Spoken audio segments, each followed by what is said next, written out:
Što ako vam kažem da s modernim novcem imamo ozbiljan problem? Svakodnevno ga koristimo, a da li smo se ikada zapitali što je u stvari novac? Kako je nastao? Zašto inflacija danas jede našu kupovnu moć? Postoji li bolje rješenje za budućnost?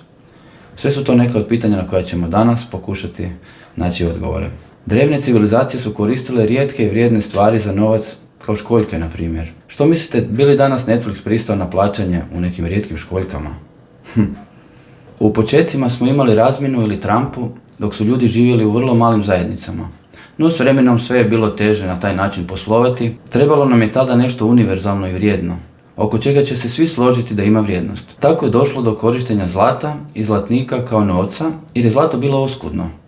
Bilo ga je malo, teško se dolazilo do novog zlata, trebalo je rudariti ga i bilo je trajno i otporno. Najviše od svih ostalih metala. Zamislite da danas dođete u supermarket sa vrećicom zlatnika. Vjerojatno bi vas vrlo čudno gledali. Zlato je postalo standard za novac, ali ne praktično za velike transakcije, pogotovo na duge relacije. Pa su ljudi počeli koristiti papirnate potvrde za zlato koje je bilo pohranjeno u bankama. Kad su se prvi puta pojavile papirnate potvrde, ljudi su mislili papir, pa to nema vrijednost. Ali su bankari rekli vjerujte nam i stvar je funkcionirala. Potom smo imali prelazak na fiat valute. Države su kasnije odvojile papirnati novac od zlata i nazvali ga fiat valutom, to jest vrijednost temeljena na povjerenju u vladu. Fiat valuta doslovno znači vrijedi jer mi tako kažemo. Zamislite da svaki puta kad želite nešto kupiti, samo isprintate novac kod kuće. Sjajno, zar ne? No kad bismo to napravili, išli bismo u zatvor jer je to protuzakonito. Ali kada to rade centralne banke na nalog države, onda se to zove monetarna ekspanzija ili kvantitativno popuštanje. Fancy nazivi za krivotvorenje novca, jer taj novi novac u opticaju smanjuje vrijednost našem postojećem novcu, kojeg smo stekli svojim radom. Dok mi radimo za njega, netko u vrhu politike ima moć da ga stvori na legalan način. To je najveći trik na koji smo nasjeli u povijesti. Problem modernog fiat novca je visoka stopa inflacije. Jeste li znali da je američki dolar najvrijednija valuta i povijesno najstabilnija na svijetu od 1971. godine pa do danas izgubila 98% svoje vrijednosti? Wow! Ono što ste mogli 1971. kupiti za $1, sada košta 20.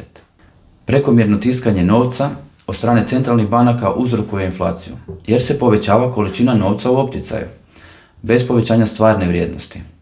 Ako svi drugi faktori ostaju isti, a poveća se količina novca, onda cijene svih dobara i usluga rastu kao posljedica.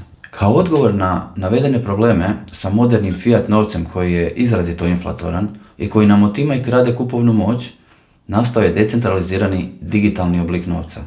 Rješenje za nešto neograničeno, što je današnji fiat novac, je nešto ograničeno, limitirano, sigurno i pouzdano.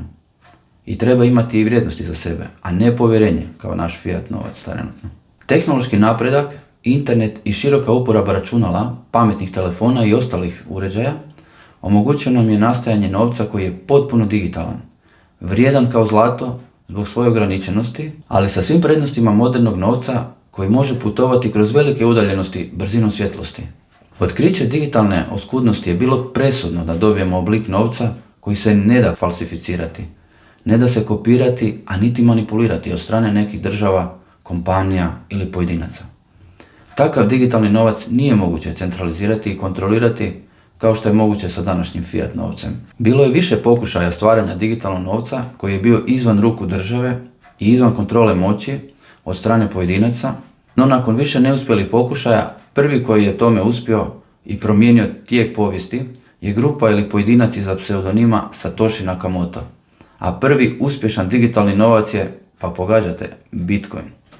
Bitcoin ima sva obilježja i svojstva koja su potrebna da bi takav novac bio prihvaćen kroz vrijeme od sve većeg broja ljudi i dokaz tome je njegova adopcija i razvoj od 2009. godine njegovog nastanka pa do danas. Bitcoin je toliko nov i težak za razumijevanje u početku, ali kroz buduće videe ćemo pokušati na jedan jednostavan i zabavan način naučiti više o njemu i zašto je on možda najbolje rješenje za postojeće probleme današnjeg novca, koji gubi na vrijednosti svake godine, polako ali sigurno.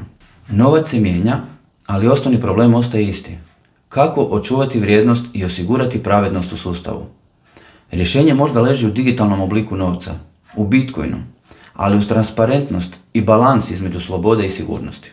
Ako vam je ovo bilo zanimljivo kratko putovanje kroz vrijeme i evoluciju novca, lajkajte video i recite mi svoje mišljenje u komentarima. Koji je po vama najbolji oblik novca?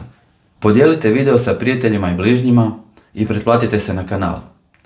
Vidimo se u sljedećem videu. Pozdrav!